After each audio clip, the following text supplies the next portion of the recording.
Deməli dostlar, indi 5-ci sinifə baxırıq. Birinci mətndən. Mətin onu deyə bilərəm ki, çətin idi bu. 5-ci sinif səviyyəsi deyildi. Ümumiyyətcə bu imtahanlar nəsə yaxşı olmuyor. Məsəl üçün bunu deyə bilərik. Birinci sual çətin idi. Birinci sualda süfrədən qalxıb nə zaman qalxır o sözə görə burada iki hissəyə artırmaq olar əslində. Əsas və nəticəyə. Burada da elə cavab olmadığına görə yalnız nəticəni götürürük. B variantı. Abbasqulu bəy ilə bağlı yanlış fikir. Burada nə ola bilərdi? Yanlış fikir. Qoca kişinin narazılığını anlayışla qarşılamır. Axı orada deyir ki, ona cavablar verir. Sadəcə olaraq ona haqq qazandırmır. Daha da özünü müdafiə edir. Xalqımızın adət-ənənəsindən burada bir qız istəmə məsələsi var idi. Bunu dedi. Mətnə də düşmən qapısı deyə bilərdik. Başqası getmişdi. Vəliyə görə nə olmaz? Qarı uçqunlu orada deyirdi. Vəli mətndə deyirdi. Düşmənçilik xırda məsələ deyil deyir. Çünki tayfa məsələsi deyil. Namus məsələsidir.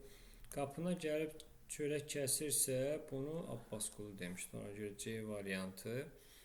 Par parıldamaq mətndə bərk vurmaq var. Səhv eləmirəmsə bir dəqiqə buradan baxım mən. Bərk vurmaq sözü burada var idi. Bir dəqiqə. Onu bərk vurmaq. Bərk vururdu. Bu sözü yaza bilərdiniz. Doğru cavab odur. Sonra baxaq. Leksik mənası zəif, düşmüş, yorğun.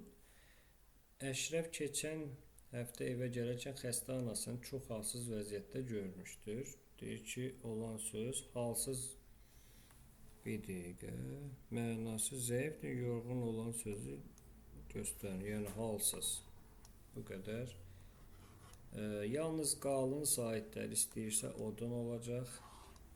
Sonra daş sözün məcazi mənada işlənməsi. Daş keçək, gerçəkdir. Rüstəm kişi bozaran daş. Daş qəlbli insan məcazi mənadadır. Hara yazılmalıdır? Xüsusilə müdir, rütubət. Bura B yazılmalıdır. Hökumətdir bu da. Ona görə cavab B-dir. Baxaq. Həyəcan, əhvalat, təbaşir, nəqarət. Bu nədir? Salnamə, pilləkən, kabinet, kərgədan. Deməli, doğru cavabımız nə oldu? A variantı. Keçək. Saitlərin bölgüsünü nəzərə alıb sıraya hansı düz gələr? Burada incələrcə E, Ə, İ, Ö, Ü qoymaq olar. Burada qapalılarsa Ü qoymaq olar. Burada da dodaqlananlarsa Ü gedərdi. Baxaq hansı yozmaq, məna vermək. Yekdil, birrəy, şövqlə, həvəslə, müayinə, xəstəni sağaltmaq üçün tibbi vasitələr təyin etmək. Müayinə tibbi vasitələr təyin etmə deyil. Ona görə cavab D variantı. Çünki müayinə yoxlamaq deməkdir. Qoyun sözündəki saitlərin hər ikisi. Hər ikisi nədir bulan? Hər ikisi qalındır və dodaqlanandır. Qalın dodaqlanan D variantında var. Hansı cümlədə fərqlənir söz məcazi mənada deyil? Güllə yağışı məcazə olar yəqin ki, düzdürmü? Sonra acı sükut da məcazidir. Sükutun bürüməyi də, amma gül dəstəsinin atılması həqiqi mənadadır. Sonra göyərmək sözü bərk hislənmək özündən çıxmaqdır. Bəli. Osman göyərdi, ətrafdakılara acıqlandı. Bu olacaq. Bu hissələrə baxın. Yuxudan ayılıb göyərməyə başladı. Yox. Bu da deyil. Heç birinin qarşılığı yoxdur. Limonlarla H-nın qarşılığı olmalı. L-manları H. Sonra ərik sözünü nağarsaq K, Y olar. Buna bax, bunlar hamısı samitdir. Bizə bir dənə sait lazımdır. İ-ni qoyurduq. Vermiş sözlərin q, ğ kimi olmur. Q, ğ kimi olmur. Həmin sözü müəyyən edib yazın. Q-dan sonra sait var. Deməli bu ğ-dır. Burada da ğ-dır. Sait var. Amma qonaq sevən olmadığına görə doğru cavab nədir? Qonaq sevən. Badminton mətninə baxsaq, badminton oyun adı çox qədimlərdə yaranmışdır. Badmintonu bir çox yerlərdə oynamaq olar. Sonra badminton oyunun həm 15, həm 11 xal toplayan şəxslərin qalib sayılması mümkündür. Düzdürmü? Bir dəqiqə mətnə baxım telefondan. Unutdum. Burada var da mətn. 11'e qədər oyunu qadınlar, kişilər, bu da düzdür.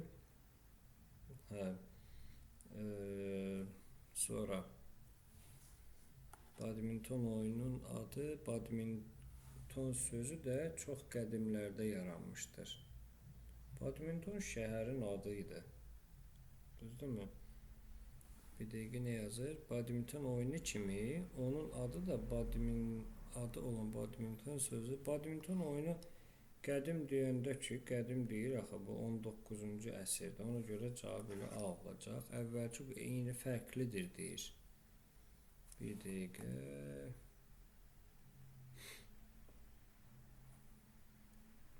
Bir dəqiqə. Nəyə baxırdım? Əvvəlki quruluşu ilə indiki fərqlidir.